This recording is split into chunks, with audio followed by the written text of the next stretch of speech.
Assalamualaikum warahmatullahi wabarakatuh. Salam dan bahagia Bapak Ibu Guru. Berjumpa kembali dengan saya Ristiani, calon guru penggerak angkatan 11 dari SMP Negeri 5 Kroya, Kabupaten Cilacap. Video ini adalah koneksi antar materi modul 2.1 pembelajaran berdiferensiasi. Apa itu pembelajaran berdiferensiasi? Pembelajaran berdiferensiasi yaitu usaha guru dalam menyesuaikan proses pembelajaran di kelas untuk memenuhi kebutuhan belajar individu murid. Jadi, pembelajaran berdiferensiasi adalah pembelajaran untuk mendukung semua murid di kelas kita. Maksudnya apa ya? Ingat, setiap anak itu unik. Setiap anak itu memiliki kekurangan dan kelebihannya masing-masing. Setiap anak itu berbeda, dari mulai kebiasaan, minat, gaya belajar, kemampuan, dan yang lainnya. Untuk itu, diperlukan usaha guru untuk memenuhi kebutuhan siswa yang berbeda-beda supaya siswa bisa belajar dengan nyaman di kelas dan tentunya tujuan pembelajaran dapat tercapai. Lalu, bagaimana ya cara untuk dapat melakukan pembelajaran berdiferensiasi di kelas? Agar dapat melakukan pembelajaran berdiferensiasi, guru harus memahami tujuan pembelajaran, mengetahui dan merespon kebutuhan belajar murid, menciptakan lingkungan belajar yang mengundang murid untuk belajar, melakukan manajemen kelas yang efektif, dan melakukan penilaian berkelanjutan. Berkaitan dengan kebutuhan belajar murid, guru harus memahami 3 aspek berikut. Yang pertama, kesiapan belajar murid atau readiness.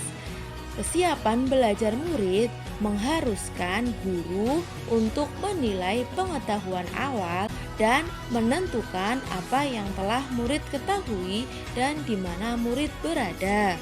Yang kedua, minat murid.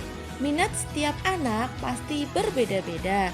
Minat adalah salah satu motivator penting bagi murid untuk terlibat aktif dalam proses pembelajaran. Jadi, guru harus mengetahui terlebih dahulu minat dari masing-masing murid. Yang ketiga, profil belajar murid. Profil belajar murid meliputi dari lingkungan, budaya, gaya belajar, dan kecerdasan majemuk. Kebutuhan belajar murid dapat diidentifikasi berdasarkan cara-cara berikut ini. Yang pertama, mengamati perilaku murid-murid. Yang kedua, mengidentifikasi pengetahuan awal. Yang ketiga, mereview dan melakukan refleksi terhadap praktik pengajaran. Dan yang keempat, berbicara dengan guru murid sebelumnya. Yang kelima, membaca rapot murid di kelas sebelumnya. Dan yang keenam, menggunakan berbagai penilaian formatif dan diagnostik. Strategi untuk mendiferensiasi pembelajaran ada 3, yaitu meliputi diferensiasi konten, diferensiasi proses, dan diferensiasi produk. Guru dapat memilih salah satu dari diferensiasi 3 tersebut atau melakukan kolaborasi di antara ketiga diferensiasi tersebut.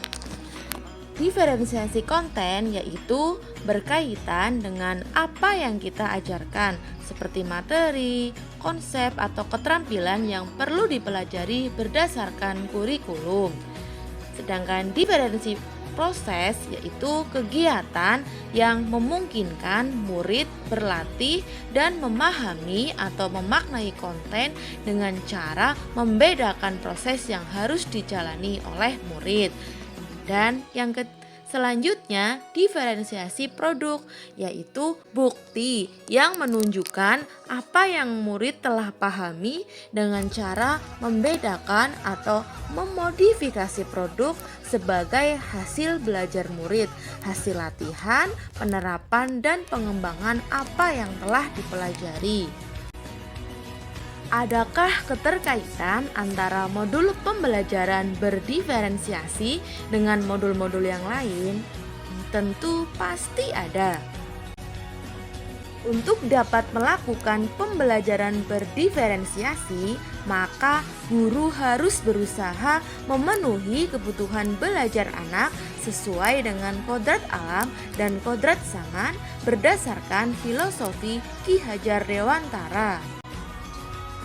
Dalam melakukan pembelajaran berdiferensiasi, seorang guru penggerak harus berpihak pada murid, reflektif, mandiri, kolaboratif, dan inovatif untuk menciptakan pembelajaran-pembelajaran berdiferensiasi agar dapat memenuhi kebutuhan murid.